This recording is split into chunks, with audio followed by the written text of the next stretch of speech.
오늘 사무엘상 15장 17절의 말씀은 이렇게 시작하고 있습니다. 사무엘이 이르되 왕이 스스로 작게 여길 그때에 이스라엘 지파의 머리가 되지 아니하셨나이까. 여호와께서 왕에게 기름을 부어 이스라엘 왕을 삼으시고, 단순한 왕이 아니라 단순히 사람들을 다스리는 그런 왕의 자리에 쓴 것이 아니라 하나님께서 왕에게 기름을 부어서 하나님의 왕으로 하나님의 통치를 이 땅에 실현하는 하나님의 도구로 쓰임받는 그런 기름 부은 왕으로 세움을 받았는데, 그 사울이 하나님을 잃어버리고 스스로 왕이 된 것처럼, 스스로 왕의 자리에 앉은 것처럼 그렇게 주님을 청종하지 않고 따르지 않는 그 자리에서 결국 하나님의 버림을 받는 그 일에 비통함을 느끼는 사무엘의 이야기인 거죠. 또 여호와께 왕의 길로 보내시며 이르시기를 가서 죄인 아멜렉 사람을 진멸하되 다 없어지기까지 치라 하셨거늘. 아멜렉을 친다는 것은 이스라엘에게 있어서 각별한 일입니다. 아멜렉을 진멸하라는 것은 출애굽 이래로 주님이 말씀하셨던 이야기죠. 하나님이 주님의 백성을 징계하실 때, 광야에서 훈련하실 때, 그때 이스라엘 족속을 모략하고 또 공격하고 공경에 빠뜨렸던 그 아멜렉 족속은 하나님을 업수히 여긴 것이죠. 주의 자녀들이 주님 안에서 훈련받을 때, 연단받을 때 그것을 조롱하고 모욕한 자들은 결코 주님이 용서하지 않으십니다. 그래서 절대 넘어야 할 선을 넘었던 그 아멜렉 족속을 진멸하는 것으로 주님의 마지막 사울을 향한 그 뜻을 물은 것이었는데, 사울은 하나님을 잃어버린 그 작고 작은 그런 불순종들이 쌓여서 결국은 하나님의 말씀을 대놓고 거역하는 그런 일이 벌어진 것이죠. 그 일을 23년 만에 다시 사울 왕을 찾아온 사무엘이 징계하고 있는, 징계의 말을 선포하고 있는 것입니다. 그런데 그런 하나님의 말씀이 선포된 뒤에 나오는 사울의 반응입니다. 20절에 보면 사울이 사무엘에게 이르되 나는 실로 여호와의 목소리를 청종하여 여호와께서 보내신 길로 가서 아멜렉 왕 아각을 끌어왔고 아멜렉 사람들을 진멸하였으나, 주님의 말씀이 임했을 때 회개의 영이 일어나고 스스로 옷을 찢고 잿가루를 뒤집어 쓰고 주님 앞에 회개해도 돌이키기 어려운 그런 상황에 있는데, 사울은 사실은 전혀 돌이키는 마음이 없는 것이죠. 그리고 계속 변명과 거짓으로 일관하고 있습니다.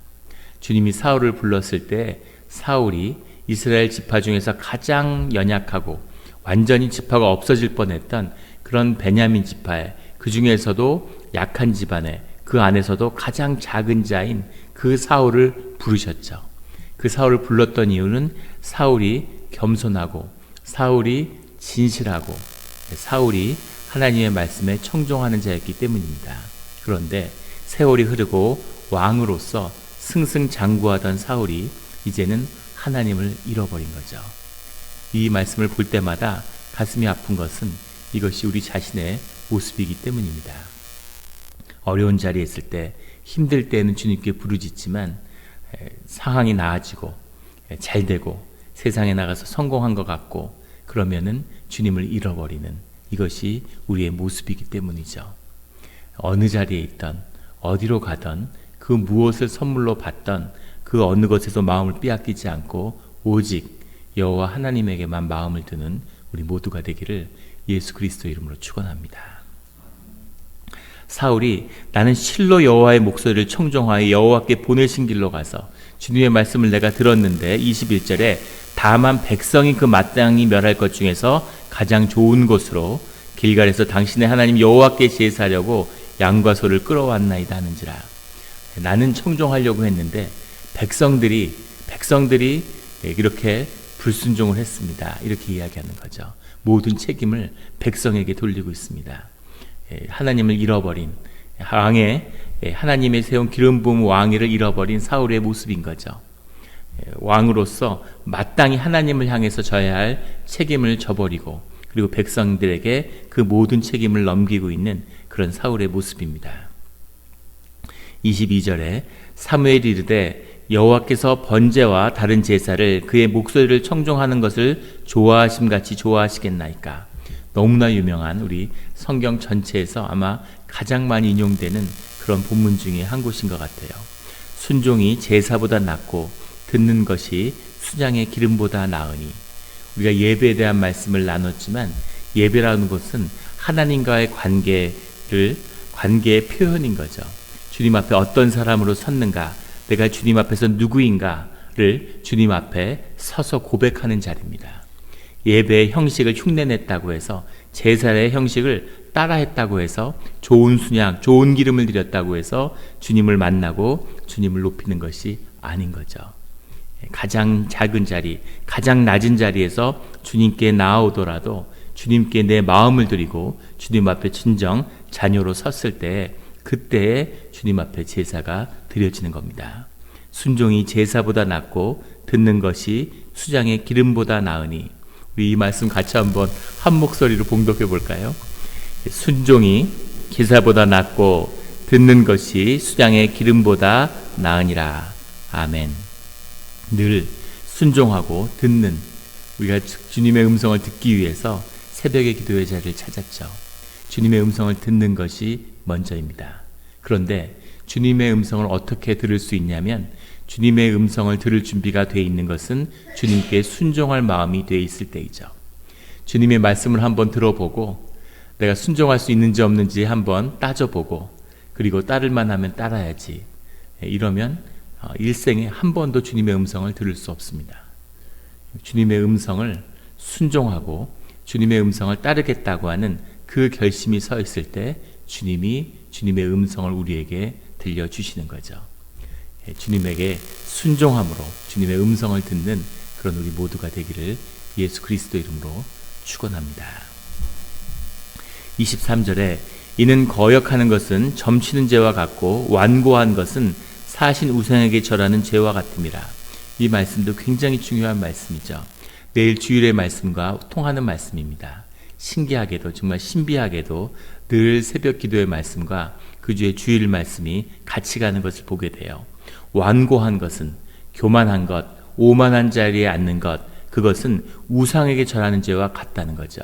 무슨 말이냐면, 내가 내 삶의 주인의 자리에 앉아서 내가 주인 행세를 하는 것, 그것은 하나님이 나의 주인이신데 하나님을 내 삶의 보좌의 자리에서 밀어낸 거죠. 그것을 밀어내고 내가 내 삶의 주인이 된 것, 이것이 우상 숭배라고 주님은 말씀하고 계시는 겁니다. 그래서 세상에는 주님을 숭배하는 자와 우상을 숭배하는 자로 딱 나뉠 수 있는 거죠. 하나님을 내 삶에 가장 우선순위에 두지 않는 것, 그 앞에 둔 것은 모두 우상입니다. 어떤 사람은 그것이 비즈니스가 될 때도 있고, 어떤 사람은 그것이 자녀가 될 때도 있고, 어떤 사람은 그것이 강아지가 될 때도 있는 거죠. 무엇이든 주님보다 내게 더 소중한 것이 있다면 그것이 내 삶의 우상인 거죠. 그것을 끊어야 하는 겁니다. 그것을 끊어야 하나님과의 관계, 우리 가운데 예배가 회복되는 거죠. 그 모든 것을 끊어버리고 하나님만을 섬기는 우리가 되기를, 우리 영락 공동체가 되기를, 우리 영락교회의 예배가 되기를 예수 그리스도의 이름으로 축원합니다. 이렇게 사울의 죄가 무엇인지를, 그 진실을 사무엘이 밝히니까 24절에 사울이 사무엘에게 이르되 내가 범죄하였나이다. 내가 여호와의 명령과 당신의 말씀을 어긴 것은 내가 백성을 두려워하여 그들의 말을 청종하였음이니이다. 그 안에 있는 진실이 나오는 거죠. 사무엘이 하나님의 사람으로 앞에 딱 서니까 더 이상 거짓을 얘기할 수 없는 사울이 자기 안에 있는 진실을 드러냅니다. 근데 그 진실은 내가 백성을 두려워하여 백성의 칭송을 받고 모든 전쟁에서 승승장구해서 영웅이 되어서 자신의 왕가가, 자신의 그 권력이 반듯하게 서 있는, 세상의 정점에 서 있는 것 같은데 그 중심의 마음은 무엇이냐면 내가 백성을 두려워한다는 거죠. 하나님을 향한 두려움을 잃어버린 자의 특징은 세상을 두려워한다는 겁니다. 두려워할 게 점점 많아지는 거죠. 모든 것에 벌벌 떠는 겁니다. 그런데 하나님을 두려워하는 자의 특징은 세상의 아무것도 두려워하지 않는다는 거죠. 왜냐하면 하나님을 두려워하기 때문입니다. 하나님을 향한 두려움을 잃어버린, 하나님이 무서운지를 모르는 그런 자들은 사람들을 무서워하는 거죠. 아무것도 아닌, 사람들이 뭐라고 하는지, 사람들이 뭐라고 바라보는지, 어떻게 비추어지는지 그런 것에 벌벌 떠는 거죠. 세상이 뭐라 그러든 뭐가 그렇게 중요하겠어요. 또 남의 문제에 그렇게 큰 관심도 없습니다. 그때 그냥 입에 오르내릴 뿐이지 본질도 아니고 아무 의미도 없고 가치도 없는 그런 일에 마음을 빼앗기고 상처받고 심지어는 그런 것 때문에 목숨을 끊는 사람도 있죠. 그런 것에 묶여있는 삶, 거짓의 삶의 본질입니다. 그것을 끊어버리고 오직 하나님만을 두려워하는, 하나님을 두려워하게 되면 삶의 본질이 무엇인지, 삶의 정말 중요한 실제가 무엇인지가 우리 삶 가운데 드러나는 것이죠. 그런 것을 밝히 보는 우리가 되기를 예수 그리스도 이름으로 축원합니다. 25절에 지금 내 죄를 사하시고 나와 함께 돌아가서 나로 하여금 여호와께 경배하게 하소서. 마치 사울이 주님 앞에 돌이키고 회개하는 모습을 보이는 것 같은 그런 모습을 고백을 하고 있습니다. 그런데 26절에 사무엘이 사울에게 이르되 나는 왕과 함께 돌아가지 아니하리니 이는 왕이 여호와의 말씀을 버렸으므로 여호와께서 왕을 버려. 사울 왕이 하나님의 말씀을 버렸기 때문에 하나님께서는 왕을 버렸다는 거죠. 이 말씀을 모두 기억하는 우리가 되었으면 합니다. 하나님의 말씀을 버리면 하나님이 우리를 버리는 거죠. 주님이 말씀을 우리와 함께하고 있고 말씀을 통해 우리에게 임재하시기 때문에 늘 주님의 말씀을 읽고 묵상하고 주님과 함께하는 비밀이 여기에 있습니다. 마음을 열고 깨끗한 심령이 되어서 주님의 말씀을 분별하고 그 말씀에 순종해야 되는 것이죠. 그것이 우리 삶의 길인데 사울 왕은 세상의 성공에 취해서 하나님의 말씀을 잃어버린 거죠. 하나님이 선물로 주신 그런 세상에 가서 마음이 들러붙어서 이제는 떨어지지 않는, 하나님 없이는 살 수 있지만 왕이 아니고서는 살 수 없을 것 같은 그런 존재가 되어버린 겁니다. 27절에 사무엘이 가려고 돌아설 때 사울이 그대 겉옷자락을 붙잡음에 찢어진지라. 어떻게 보면 되게 비참한 모습이죠. 왕으로 굉장히 권위가 있을 줄 알았는데 이제는 완전히 은퇴해버린, 완전히 노인이 되어버린 사무엘이 와서 하나님의 말씀을 전하니까 예전에 자신이 소년이 되어서 나귀 찾으러 돌아다닐 때 만났던 사무엘의 모습이 기억났겠죠. 아무것도 아닌 자신에게 기름을 부어서 왕으로 삼고 세상을 다스리는 권세를 주었는데 이제 이 모든 걸 다 잃게 됐구나 하는 그 두려움이 있었을 겁니다. 그 간절함 때문에 옷자락을 잡았는데 그 옷자락이 찢어졌다는 거죠. 세상에 우연은 없고 모든 것은 상징의 의미가 들어있습니다. 옷이 찢어진 것은 그냥 찢어진 게 아니라 사울과 이스라엘의 운명을 상징하는 거죠. 28절에 사무엘이 그에게 이르되 여호와께서 오늘 이스라엘 나라를 왕에게 떼어 왕보다 나은 왕의 이웃에게 주셨나이다. 삶의 가장 중요한, 이것은 한 번의 실수가 아니라 하나님께 마음을 떠난 사울의 모습이 있는 거죠. 사울의 마음 가운데 아직도 하나님을 사랑하고 두려워하는 마음도 있습니다. 하지만 자신의 것을, 왕의 자리를 더 탐내고 더 사랑하는 마음도 있죠. 근데 그 마음 중에 너의 중심이 무엇냐? 라는 것을 묻는 가장 중요한 하나님의 시험에서 사울은 하나님을 저버렸다는 겁니다. 그래서 이제 하나님과 아무 상관이 없는 그런 왕이 된 거죠. 그 사울의 마음, 그 마음의 중심을 주님은 보신 거죠. 그 떠나가는 사무엘의 옷을 잡고 한번 주님께 경배하게 해주십시오. 죄를 용서하여 주십시오. 내가 주님에게 범죄했습니다. 라고 고백하는 마음이 정말 사울의 중심이며 그를 사로잡은 것이었다면 사울의 이런 하나님을 향한 아멜렉을 진멸하라는 그 명령을 불순종하는 이런 모습은 나오지 않았을 겁니다. 그런데 그 사울의 마음의 중심이 무엇이었는지를 30절이 말해주고 있는 거죠. 사울이 이르되 내가 범죄하였을지라도 이제 청하옵나니 내 백성의 장로들 앞과 이스라엘 앞에서 나를 높이사 나와 함께 돌아가서 내가 당신의 하나님 여호와께 경배하게 하소서. 아멜렉 족속을 무찌른 다음에 그것도 하나님의 뜻대로 명령을 다 순종하지 않고 아멜렉의 재물을 약탈하는 그런 것에 취해 있었던 사울이 돌아와서 한 일, 사무엘이 찾아왔을 때 그 사울이 하고 있었던 일은 15장 12절에 나오는 자기를 위하여 기념비를 세우는 일이었죠. 하나님을 높이기 위해서 하나님의 이름을 높이는 일을 해도 사실 하나님이 흡족치 않았을 거예요. 하나님의 이름도 함부로 높여서 안 되는 거죠. 그런데 자기의 이름을 높여서 기념비를 세우는, 하나님의 영광을 도둑질하던 사울의 모습, 그것이 사울의 불순종의 이유인 것을 주님이 보셨는데, 지금 와서 내가 정말 죄를 지었습니다, 한 번만 용서해 주십시오 하고 말하는 것 같지만 그 결국의 이유가 뭐냐면 나를 높이라는 거죠. 이렇게 떠나가면 내 왕권이 뭐가 되겠습니까? 사람들이 하나님이 나를 버렸다고 생각하지 않겠습니까? 그러면 왕권이 어려워지고 힘을 잃으니까 사무엘과 같이 하나님의 사람과 제사하는 모습을 보여줘서, 그래서 원하는 것은 내 백성의 장로들 앞과 이스라엘 앞에서 나의 권위를 다시 한번 높이고 내가 왕으로서 흠이 없다는 것을 보여주십시오 라고 하는 것이 사울의 마음의 중심이라는 것을 보여주고 있습니다.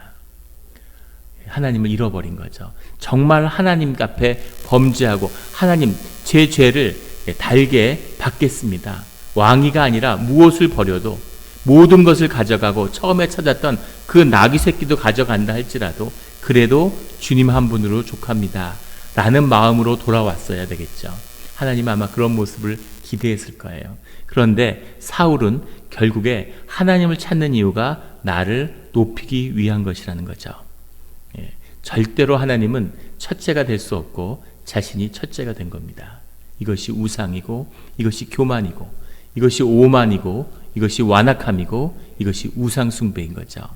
하나님은 이런 모습을 결코 용납할 수 없다는 겁니다. 31절에 사무엘이 돌이켜 사울을 따라가매 사울이 여호와께 경배하니라. 사무엘은 마음이 따뜻한 사람이었던 것 같아요.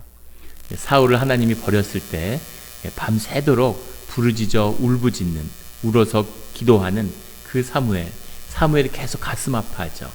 사울이 인간적인 매력이 있고, 그리고 관계도 잘 맺고, 사람들한테서 아마 리더십도 있고, 뭐 하나 흠잡을 수 없는 그런 매력적인 사람이었을 겁니다. 그리고 세상에서 승승장구하고 전쟁의 지도자로서 부족함이 없는 그런 사람이었죠. 그러나 사울은 한 가지, 하나님을 보다 자기 자신을 더 높이는, 하나님의 앞에 자신을 두는 그 죄를 범했고, 그것이 사울의 모든 것을 주 안에서 아무것도 아닌 것으로 만들었다는 겁니다. 주님의 이름으로 열심히 기도하면서 또 주님이 자녀에게 좋은 것을 주시기를 아까워하지 않는 분이죠. 우리에게 많은 선물을 주실 수 있고 또 주고 싶어하는 분입니다. 그런데 우리가 선물을 받아도 선물을 받자마자 하나님을 잃어버리고 선물의 마음이 뺏기고, 그 선물이 축복이 되는 것이 아니라 굴레가 되고 멍해가 되어서 우리 삶을 땅에다 묻고 땅에서 망하게 하는 그런 일들이 수없이 우리 삶 가운데 이루어지고 또 일어나고 있는 거죠. 오직 주님과 함께하는 그 마음을 닫고 그 마음을 만드는 것, 그 마음으로 주님 앞에 서서 그 마음을 주님께 드리는 것, 이것이 주님과 함께하는 길이고 신앙의 중심에 있는 것임을 주님이 오늘 우리에게 말씀하고 계십니다. 하나님이 후회하시고 실수도 하고 후회도 하실까요? 전지전능하신 하나님은 절대 실수도 하지 않으시고 절대 후회도 하지 않으실까요? 하나님은 어떠실까요?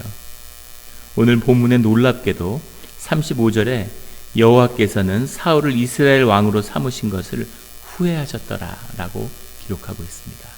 하나님이 후회하신다는 거죠. 하나님이 하신 일을, 하나님이 사람에게 기름 부어서 왕으로 세운 것을 이제 후회한다고 말씀하고 계십니다. 사무엘이 도와주고 사무엘이 기도하고 하나님이 모든 과정 가운데 계속해서 축복했는데 그 끝은 결국은 하나님을 버리는 것이었다는 거죠. 그런 사무엘 같은 기도의 중보자 없이 수많은 고생과 고난과 시련 속에서 다윗이 하나님의 사람으로 세워지는 이야기가 사울 다음에 나옵니다. 무엇이 축복일까요? 하루아침에 왕이 되어서 기름 부음으로 승승장구했던 그런 사울의 비참한 끝과 온갖 환난과 고난과 그런 비탄으로 얼룩졌지만 그 가운데서 하나님을 세워서 죽는 그날까지 하나님을 놓치지 않고 영생으로 가는 다윗의 삶이 축복이겠습니까? 이것이 오늘 우리를 고난 가운데 부르는, 고난 가운데 함께하는 하나님의 부르심의 참 뜻인 줄 믿습니다. 우리의 삶의 어려움, 역경 가운데서 오직 주님만을 두려워하며 주님만을 섬기며 주님이 앞으로 어떤 선물을 주시더라도 주님 앞에 두지 않는, 그것의 마음을 빼앗기지 않는 우리의 마음이 되는 그런 기도의 자리가 되기를 예수 그리스도 이름으로 축원합니다. 기도드리겠습니다.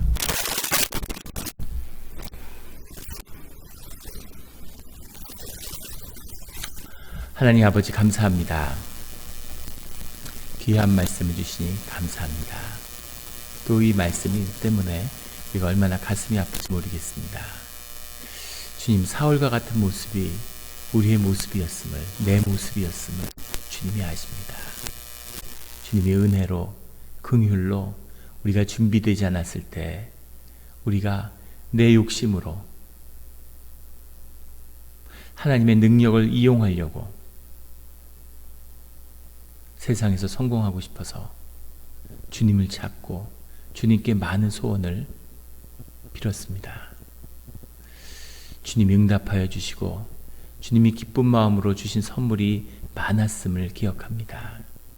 그런데 그 선물을 받을 때마다 세상에서 뭔가 잘 되는 것 같고 내 뜻이 이루어지는 것 같으면 금방 하나님을 잃어버리고 그것이 선물이었음을 잃어버리고 내가 했다고, 내가 이루었다고 스스로를 높였음을 주님 기억나게 하시니 감사합니다. 아프고 비참하고 슬프지만 이것이 우리의 마음자리고 이것이 육신의 매인, 죄에 묶여 사는 우리의 모습임을 주님 앞에 고백합니다. 주님, 십자가의 보혈의 은혜가 우리와 함께하고 있사오니 주여 아버지여, 예수 그리스도의 긍휼과 은혜로 붙들어 주시옵소서. 우리가 간절한 마음으로 주님께 많은 간구의 기도를 드립니다. 주님, 어떤 선물을 주실지라도 그 선물의 마음을 빼앗기지 않고 그 선물을 주신 분이 여호와 하나님을 기억하고 우리 주님을 찬양하며 기도의 자리에 나오고 기뻐하는, 즐겨하는 주의 자녀가 되게 하여 주시옵소서. 어려운 일 때 주님을 찾은 것도 진실한 마음이지만 기쁠 때 주님께 받은 선물에 대한 감사함으로 주님 앞에 나와서 기도하는 그런 심령이 되기를 소원합니다. 주님, 우리가 오늘 어려운 자리에서, 힘든 자리에서 기도하지만 왕궁에 살게 될지라도 오늘의 고백과 오늘의 기도를 잊지 않는 그런 주의 자녀가 되게 하여 주시옵소서. 감사드리며 예수 그리스도의 이름으로 기도드렸습니다.